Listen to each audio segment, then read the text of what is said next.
श्रीलक्ष्मी श्रीमहालक्ष्मी क्षीरसागरकन्यका उत्तिष्ठ हरिसम्प्रीते भक्तानां भाग्यदायिनी।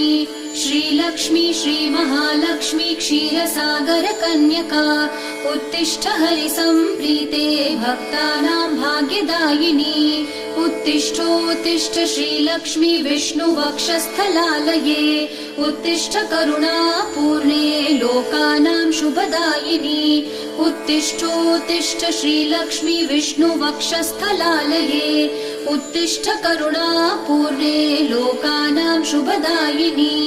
श्रीपद्ममध्यवसिते वरपद्मनेत्रे श्रीपद्महस्तचिरपूजित पद्मपादे श्रीपद्मजातजननी शुभपद्मवक्त्रे श्रीलक्ष्मी भक्तवरदे तव सुप्रभातम्।